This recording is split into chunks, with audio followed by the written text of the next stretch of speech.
हाँ जी बच्चों, theories of capital structure शुरू की थी हम लोगों ने, और वहाँ पर कुछ एज्यूम्शंस थी। मैं एक बार वापस रिपीट कर रहा हूँ उन एज्यूम्शंस को। पहली एज्यूम्शन ये थी कि सिर्फ हमारे पास मार्केट में दो ही फंड के सोर्सेज हैं, इक्विटी और डेट यानी लोन। प्रेफरेंस शेयर कैपिटल नहीं है। दूसरा कि फर्म की असेट्स जितनी हैं उतनी ही रहेंगी, उसमें कोई बदलाव नहीं होगा। तीसरा कि फर्म में कोई रिटेन्ड अर्निंग नहीं होगी। कंपनी जितना पैसा कमाएगी वो सारा का सारा डिविडेंड के तौर पर पे कर देगी। चौथा, हमारी एबिट कांस्टेंट रहेगी, यानी एबिट में कोई बदलाव नहीं होगा। पांचवा, बिजनेस रिस्क वही रहेगा। बिजनेस रिस्क में कहीं कोई उतार चढ़ाव नहीं होगा। चाहे लोन ले लो, चाहे इक्विटी लगा लो, रिस्क एक जैसा रहेगा। पांचवा, छठा, टैक्सेशन नहीं है। ना पर्सनल इनकम टैक्स लगता है, ना कॉरपोरेट इनकम टैक्स लगता है। सातवां, किसी भी प्रकार का कोई भी डिफरेंस नहीं है इन्वेस्टर्स की एक्सपेक्टेशन में। इन्वेस्टर जितना एक्सपेक्ट करते हैं उतना ही करते रहेंगे, उनकी एक्सपेक्टेशन हाई नहीं जाएंगी। आठवां, डेट की कॉस्ट हमेशा कम होगी इक्विटी की कॉस्ट से, ये अज्यूम्शन में है। नवां, नए शेयर्स या नए डिबेंचर इशू करने पर हमें कुछ भी खर्च नहीं करना पड़ेगा, यानी नो फ्लोटेशन कॉस्ट। और दसवां और अंतिम कि फर्म की वैल्यू नेट ऑपरेटिंग प्रॉफिट को ओवरऑल कैपिटलाइजेशन फर्म की वैल्यू नेट ऑपरेटिंग प्रॉफिट को ओवरऑल कैपिटलाइजेशन रेट से डिवाइड करके निकाली जाएगी। यानी कैसे, मैं दिखाता हूं आपको। वैल्यू ऑफ द फर्म निकालने का फॉर्मूला क्या होगा? Net operating profit NOP divided by KO। KO मतलब ओवरऑल कॉस्ट ऑफ कैपिटल, यानी weighted average cost of capital. उसको डिवाइड करके हम पता कर लेंगे कि हमारे बिजनेस की फर्म की वैल्यू क्या है। ये 10 जनरल एज्यूम्शंस थी जिनको ध्यान में रख करके आपको सारी थ्योरीज पढ़नी है। अपार्ट फ्रॉम दीज एज्यूम्शंस, हर थ्योरी में 2-3 अपनी एज्यूम्शन भी होंगी, वो उस थ्योरी की अपनी अपनी होंगी। यहाँ की सिर्फ ये 10 सब में लागू होंगी। अब मैं पहली थ्योरी डिस्कस करने जा रहा हूं, और वो है नेट इनकम अप्रोच।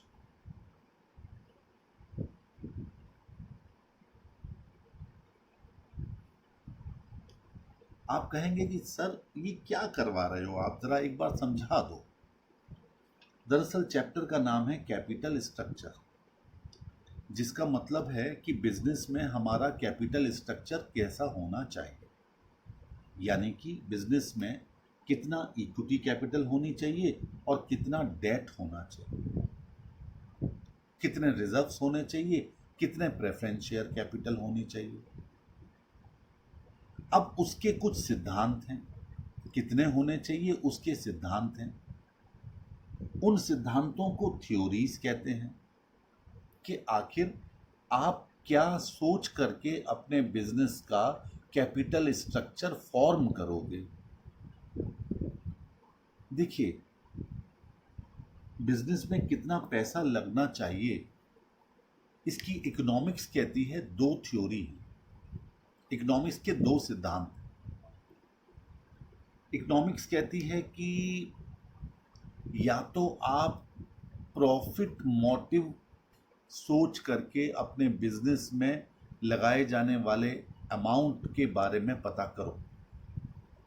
मतलब वो कहती है कि आपकी कितनी एक्सपेक्टेशन है। मान लो आप कहते हो कि साहब मेरे घर का खर्चा पर महीने 50,000 रुपये है, और मैं 10,000 रुपये पर महीने बचाना भी चाहता हूं किटी पार्टी में जमा करके, बाकी इकट्ठा पैसा हो जाएगा। 60,000 रुपया मुझे हर महीने का चाहिए। और जिस बिजनेस को मैं खोलने जा रहा हूं वहां 10% का लाभ होता है लगाए हुए पैसे पर। तो इसका मतलब हो गया कि मुझे 60,000 रुपये कमाने हैं, 10% का मेरा लाभ है, तो मुझे 6 लाख रुपए की कैपिटल लगानी होगी। इसे कहते हैं प्रॉफिट थ्योरी ऑफ या अर्निंग थ्योरी ऑफ कैपिटलाइजेशन। यहां अर्निंग को बेस मान करके हम अपने व्यापार में लगाई जाने वाली रकम कैलकुलेट कर रहे हैं, लेकिन ये तभी चलती है कि जब व्यापार में जितना पैसा लगे उस पर उतना ही रेट से हमको रिटर्न मिले, तब तो ये थ्योरी कामयाब है, नहीं तो ये कामयाब नहीं है। मान लो हमें 80,000, किसी को 80,000 कमाना है तो वो 8 लाख लगाएगा, लेकिन ये तय होना चाहिए कि 8 ही लाख पर 10% ही मिलेगा। किसी के घर के खर्चे ज़्यादा हैं, उसकी फैमिली बड़ी है, उसे मान लो 1 लाख रुपए खर्च करने हैं पूरे महीने में, और 20,000 वो बचत करना चाहता है, तो 12 लाख रुपए लगाने पड़ेंगे, क्योंकि 1,20,000 डिवाइडेड बाई 10%। तो यहाँ पर इस थ्योरी में ये एज्यूम्शन होती है कि जितना पैसा हम लगाएं हमें रेट ऑफ रिटर्न उतना ही मिलता रहे उस पैसे पर जो क्वेश्चन में दिया गया है, तो ये थ्योरी कामयाब है। दूसरी थ्योरी होती है कॉस्ट थ्योरी। कॉस्ट थ्योरी क्या कहती है कि मुझे दुकान कितने में मिलेगी। अगर दुकान किराए की लेनी है, चलो कोई बात नहीं, उसे एडवांस कितना किराया देना है, प्लस मुझे फर्नीचर कितने का बनवाना है, प्लस मुझे उसमें माल कितने का भरना है, प्लस मुझे स्टार्टिंग में 3 महीने 4 महीने अपने कर्मचारियों को अपने बिजली का बिल, अपना रेंट देना पड़ेगा। इतनी बिक्री नहीं होगी, इतना प्रॉफिट नहीं होगा, तो उसके लिए वर्किंग कैपिटल चाहिए।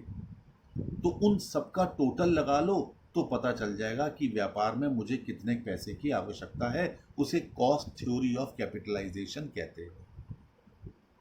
यानी पहले वाले में हमने अपना प्रॉफिट सोचा और प्रॉफिट के बाद पता किया कि हमें कितना पैसा लगाना है बिजनेस में, और दूसरे केस में हमने अपनी लागत पता की कि मुझे अपने बिजनेस में पैसा लगाने के लिए कितनी लागत की आवश्यकता है। ये 2 थ्योरी हैं कैपिटलाइजेशन की। उसी प्रकार आज हम थ्योरी डिस्कस कर रहे हैं कैपिटल स्ट्रक्चर की। कैपिटलाइजेशन तो हमें टोटल रकम बताता है, लेकिन कैपिटल स्ट्रक्चर हमें बताता है कि इस टोटल रकम में कितनी रकम इक्विटी से आनी चाहिए, कितनी डिबेंचर से आनी चाहिए, कितनी प्रेफरेंस शेयर कैपिटल से आनी चाहिए। आप याद करो, अभी हम लोगों ने डिस्कस किया था कैपिटल स्ट्रक्चर और फाइनेंशियल स्ट्रक्चर में फ़र्क क्या होता है। फाइनेंशियल स्ट्रक्चर टोटल कैपिटलाइजेशन बताता है, और कैपिटल स्ट्रक्चर ये बताता है कि उस कैपिटलाइजेशन में कहाँ से कितना पैसा आना चाहिए। और लास्ट वर्ड मैंने वहाँ ये भी बोला था कि capital structure is a part of financial structure. तो उस कैपिटल स्ट्रक्चर किस आधार पर तय हो, उसकी थ्योरीज हम डिस्कस करने जा रहे हैं। और उसकी पहली थ्योरी है नेट इनकम अप्रोच। यानी वो 10 एज्यूम्शन ध्यान में रखो, और प्लस अपनी अपनी थ्योरी की कुछ 2-2, 3-3 एज्यूम्शन होंगी, वो ध्यान में रखो, तब आपको वो थ्योरी अडॉप्ट करनी पड़ेगी। अब क्लियर हो गया होगा कि आखिर हम कौन सा टॉपिक पढ़ने जा रहे हैं। ये जो थ्योरी थी नेट इनकम अप्रोच, ये एक फाइनेंशियल मैनेजर थे ड्यूरंड, उनकी थ्योरी है ये नेट इनकम अप्रोच। तो ड्यूरंड ने कहा था कि नेट इनकम अप्रोच ही एक ऐसी अप्रोच है जो हमें ये बताएगी कि हमें अपने बिजनेस का कैपिटल स्ट्रक्चर कैसा रखना होगा। नेट इनकम अप्रोच कहती है कि अगर फर्म की वैल्यू पता करनी है तो उसका सीधा रिलेशन नेट इनकम से होगा, लीवरेज से होगा, कॉस्ट ऑफ कैपिटल से होगा। यानी ड्यूरंड ने कहा कि किसी भी बिजनेस में 4 चीजों का रिलेशन होता है। ड्यूरंड ने कहा कि लीवरेज का मतलब कितनी इक्विटी, कितना कितना डेट, इनकी कॉस्ट से हमारी नेट इनकम प्रभावित होती है। दोबारा सुन लीजिए मैंने क्या कहा। ड्यूरंड ने कहा कि इक्विटी का कितना पैसा लगाया, डेट का कितना पैसा लगाया, इक्विटी की कॉस्ट ऑफ कैपिटल कितनी आई, डेट की कॉस्ट ऑफ कैपिटल कितनी आई, इन दोनों से हमारे बिजनेस की नेट इनकम प्रभावित होती है और उसी नेट इनकम से फर्म की वैल्यू पता चलती है। यानी उसने कहा कि इन चारों का आपस में रिलेशनशिप है। उन्होंने कहा कि कैपिटल स्ट्रक्चर से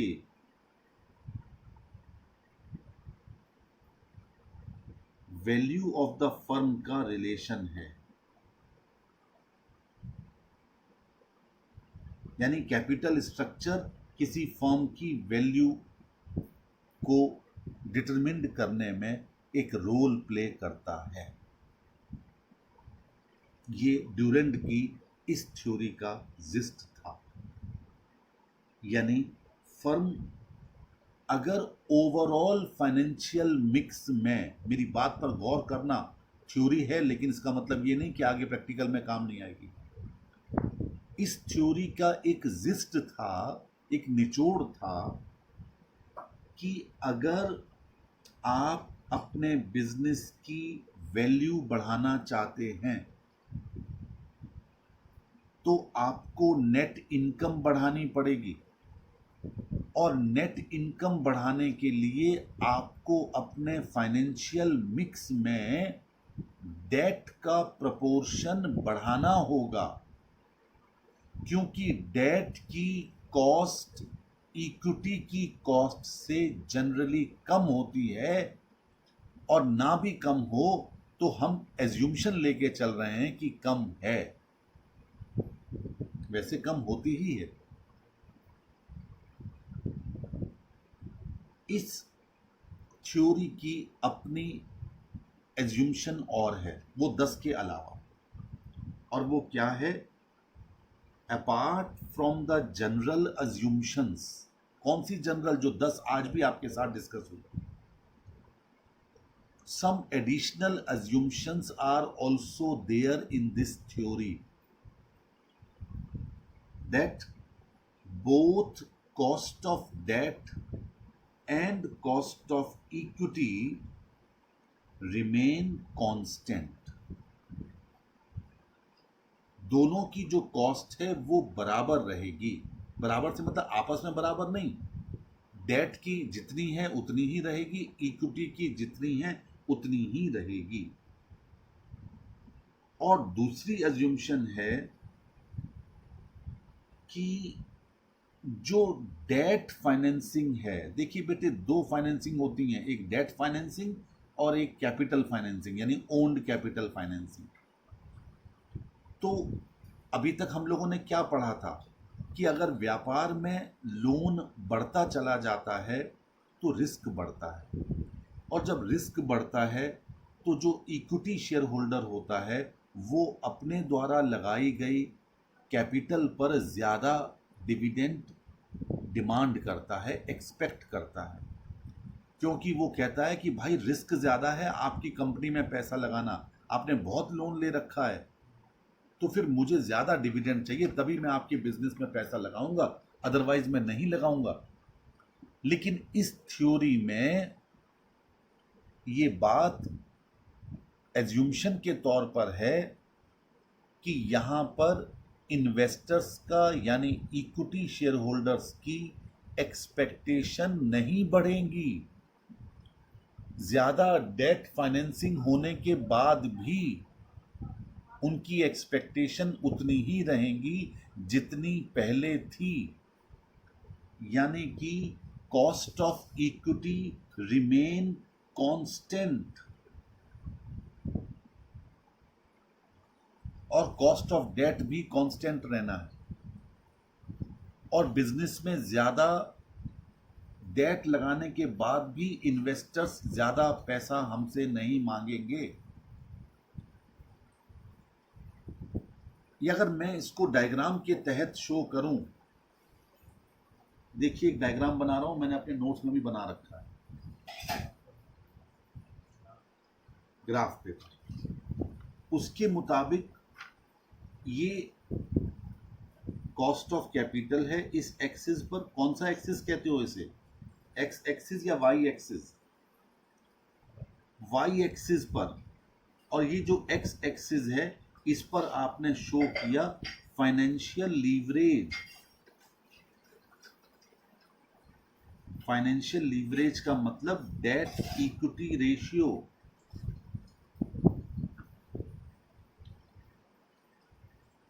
तो इस अप्रोच के मुताबिक कॉस्ट ऑफ डेट कांस्टेंट है के डी, और के ई भी कांस्टेंट है। सीधी सीधी पैरेलल लाइंस आ रही हैं एक्स एक्सिस के पैरेलल।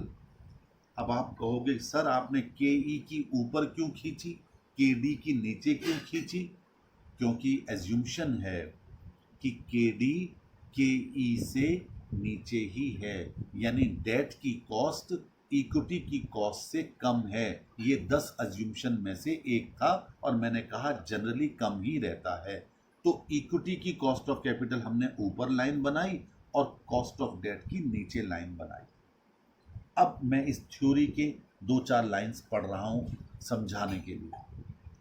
कहता है net income approach starts from the argument that change in financing mix of A firm, यानी किसी फर्म में फाइनेंसिंग मिक्स का मतलब क्या हुआ, डेट और इक्विटी के बीच में कितना कितना पैसा जो मिलता है उसे फाइनेंसिंग मिक्स कहते हैं, will lead to change in KO, यानी इनमें अगर बदलाव करते हैं तो weighted average cost of capital में बदलाव होगा, और होता भी है।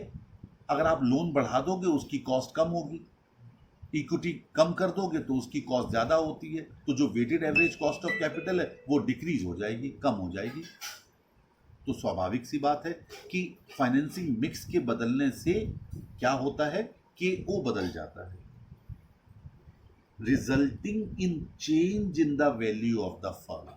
उसकी वजह से फर्म की वैल्यू में बदलाव हो जाता है, क्योंकि cost of debt is less than cost of equity, the increasing use of cheaper debt, यानी सस्ते डेट को ज्यादा यूज करने से simultaneous decrease in equity proportion, यानी महंगा वाला जो हमारा फाइनेंस है वो कम हो जाएगा क्योंकि हमने डेट बढ़ा दिए। In the overall capital structure will result in the magnified returns available to the share holders. ये शेयर होल्डर्स को मिलने वाले रिटर्न में अंतर पैदा करेगा। The increase returns to the share holders will increase the total value of the firm, और जो इंक्रीज्ड रिटर्न होगा वो हमारी फर्म की वैल्यू को बढ़ा देगा। इसका मतलब क्या हो गया कि अगर फर्म में आपका डेट बढ़ता जा रहा है, मैं आगे इस तरीके से एरो बना रहा हूं, ये फाइनेंसिंग मिक्स वाले एक्सिस पर ये बढ़ता जा रहा है, डेट बढ़ता जा रहा है, तो जो हमारा KO होगा वो कम होगा। आप देखिए जो KO की लाइन मैंने खींची है वो KE से शुरू हुई। अब आप कहेंगे सर KE से शुरू क्यों हुई, क्योंकि यहां पर KE ही था, यानी सारा पैसा हमने अपना लगाया था। जैसे जैसे डेट बढ़ रहा है वैसे वैसे कॉस्ट ऑफ डेट बढ़ती जा रही है, लेकिन ओवरऑल कॉस्ट ऑफ कैपिटल कम होती जा रही है, क्योंकि डेट सस्ता है बजाय इक्विटी की कॉस्ट से। तो ये लाइन नीचे चली आती जा रही है, नीचे आती चली जा रही है। आप देख रहे होंगे KO की लाइन नीचे आ रही है। और जैसे जैसे डेट बढ़ता चला गया वो के डी के आसपास पहुंचने लगी, और जैसे कॉस्ट ऑफ ओवरऑल कैपिटल कम हो जाएगी, स्वाभाविक रूप से हमारी फर्म की वैल्यू बढ़ जाएगी।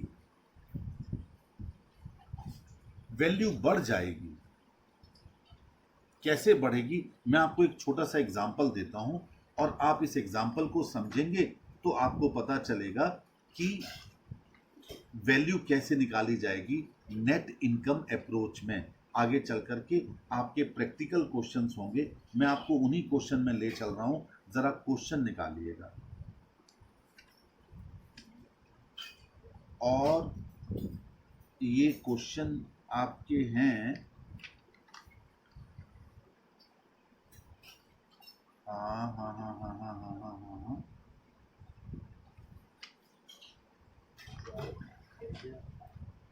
एक डीएमसी कॉरपोरेशन, क्वेश्चन नंबर देखना 16 है क्या? इसी के आसपास देखिएगा, इसमें कहीं पर लिखा होगा value of the firm, answer में नीचे।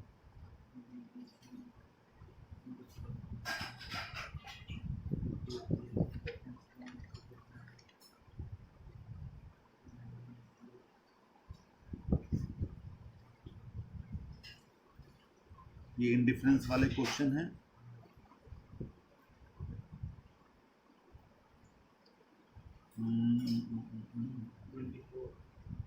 ट्वेंटी फोर्थ में वैल्यू ऑफ द फर्म निकलवाई गई है। यस, तो वही निकालिए। हाँ बिल्कुल ठीक है। ये क्वेश्चन के ऊपर क्या हेडिंग है? थ्योरीज ऑफ कैपिटल स्ट्रक्चर, और एनआई अप्रोच लिखा है। चलिए, बिल्कुल वही मैं ढूंढ रहा था। क्वेश्चन नंबर 24 ले लीजिए। बीच बीच में से क्वेश्चन करवाऊंगा, क्योंकि मैं एक एक थ्योरी को अगर सारी थ्योरी एक साथ करवा दूंगा तो मिक्स कर बैठोगे। कंपनी कौन सी है इसमें? Are companies EBIT is 5 lakhs. The company has 10% 20 lakhs debentures. The equity capitalization rate, that is KE, is 16%. You are required to calculate market value of equity and value of firm and overall cost of capital. दो चीजें आपसे निकलवाने को कहा गया। देखिए, सबसे पहले एबिट है 5 लाख रुपए, इसमें से आपने लेस किया IOD, interest on debentures, 2 lakhs। कैसे? 20 lakhs आपने डिबेंचर से अरेंज किए हैं, और 10% आपका रेट ऑफ रिटर्न, मतलब रेट ऑफ इंटरेस्ट। 3 lakh क्या बचा? Earnings available for equity share holders.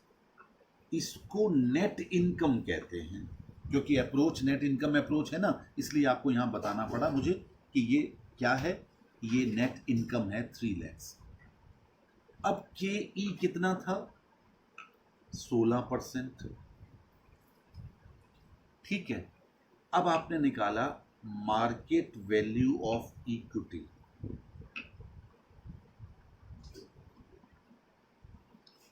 तीन लाख, क्योंकि नेट इनकम अप्रोच है तो इसी पर निकाली जाएगी value of the firm. 3 lakh divided by 16%, निकालिए कितनी आई?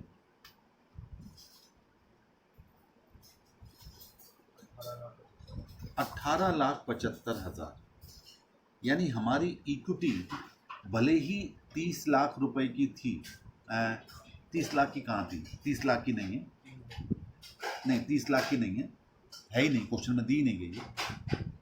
लेकिन वो कितने की होगी? वो होगी 18,75,000 रुपए की। ठीक है, और वैल्यू ऑफ डेट ये क्वेश्चन में दिया गया है 20 लाख। तो ओवरऑल जो है वो हमारी फर्म की वैल्यू आ गई 38,75,000। वैल्यू ऑफ फर्म आ गई 38,75,000। अब